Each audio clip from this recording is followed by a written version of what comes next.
Welcome. Welcome to Celebrate Aging. Here at Emmanuel Community, that's what we're all about. And we have a most special guest with us today. I'd like to introduce to you the author of this book, Sylvester Donald Singlestead. And I think by the end of our 10 minutes that you're going to think, my gosh, she must have got him from Hollywood. But you know what? He's right from Park Rapids. You're right in our backyard.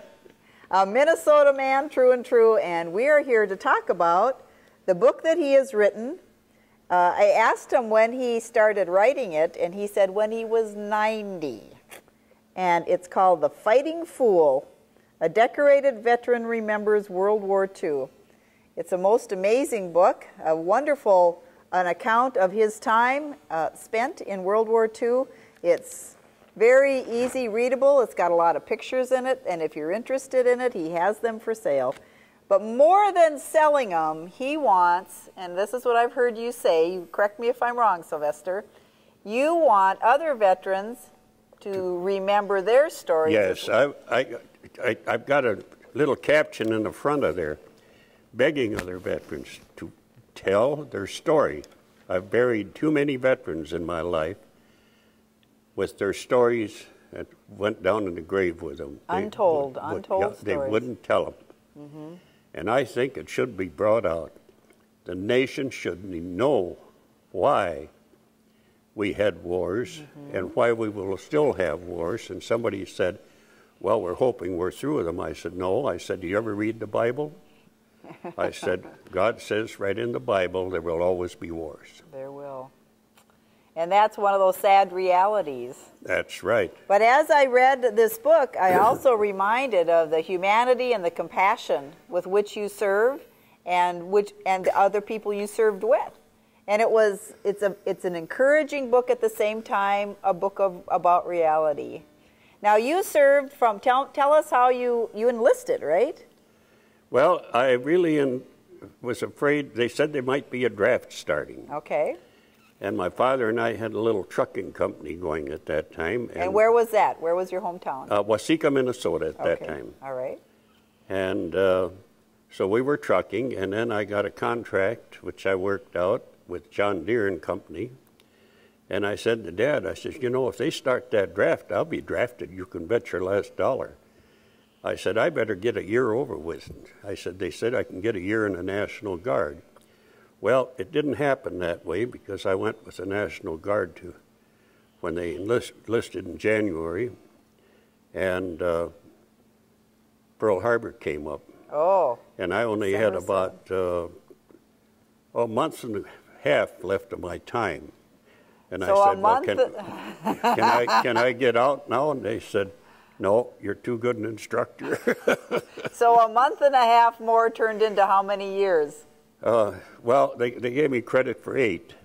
8 years of serving. And you were in the European theater? All the way through. All the way through. I was with the first troops that went to Europe. Okay. We went to Ireland, and we trained over there, and there I was pulled over and put in to help train the first Rangers of the United States. The Rangers.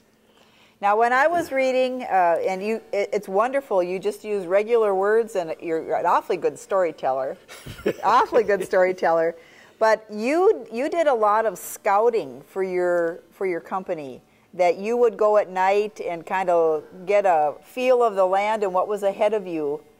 It seemed like that was one of the I think that was just born in me. That was just born in you. I would happen to be a scout. Yes. And I didn't think I made Eagle, but when I came out, the scoutmaster gave me an eagle. Oh, I bet he did. I bet he did. And you also share in this book that you have an ear for languages. Yes, I do. I could pick up languages very, very easily. I think the first language, we went on a boat and we were going to invade Africa. Okay. We went into it, Iran, and I was talking one day with a guy down there, and he said, you know, where do you think we're going? I said, well, we're not going to Asiatic. I said, I can't quite figure it out. And he ended up as he was an Arab. Arab, okay. And he happened to be ended up as my first aid man. Okay. And he stayed with my company for all through Africa. Okay. His name was Abadili. Abadili. Doesn't sound very Norwegian. No. No, Abadili is Arab. And he said, you know, I was talking to the captain, and he's making up some sheets of how to learn to speak Arab. I said, now where are we going? Oh. So he and I sat and we figured it out. Okay. But we didn't know where we were going to land. All right. But we did land and when we went in. But then I was pulled off at the Rock of Gibraltar. The first thing when we got there, they wanted guys to help carry stuff off the big boat. Sure. So I volunteered, and finally, the guy said, "You're a sergeant." I said, "Well, I can volunteer. I'm a strong man." So we were carrying stuff, and guess where we carried them? We carried them underneath the rock of Gibraltar. Really? And there's where first time I met Eisenhower. Really? You met Eisenhower? He was there already. Okay. He was in charge of this invasion. Wow. Which we'd made on Africa. Wow. And he said, "Sergeant," he said, "you take these guys over." He said, "We got to have somebody running them here." He saw that I had it. Sure. So I said, "Okay." So when we got through, they said, "You know, you guys did a real good job. We're going to take you over here for dinner. We'll give you 25 minutes on the shore over at neighboring country." Okay. So we went over there. Uh-huh. Then I came back, and they said, "You're going back with the Rangers." Going back to the Rangers. I am? Yep. He said, "You're a heck of a shot. We need a sniper." Oh. So I happened to go back, and I got on a British sub with 5 guys. Mm-hmm. We got off on a rubber boat, and I happened to get in the mountains, and I said, "You know," I said, "there's a graveyard right down below here. You guys see that?" "Yeah, it's still dark." Mm-hmm. We got up this highway, the peak, and that was above Iran. Wow. And I went down, and I said, "I'll get down amongst those gravestones and see if I can get a better look at the city for getting a good shot." So all at once I saw this group of men that had to come off of a boat because it was sinking. Oh, boy. Happened to be the one I had been on. Really? Oh, yeah, we had quite a few killed on that boat. Oh, how sad. They got direct hits. Anyway, I saw them marching up their street and coming down. I saw a tank coming down another street, turned around and lowered the boom. My whole battalion, headquarters, surrendered. Really? And I started laughing. Oh. I never laughed again. I bet not. I felt something cold back of my neck. And somebody says, "Achtung" in German. That's hands up. Oh, boy.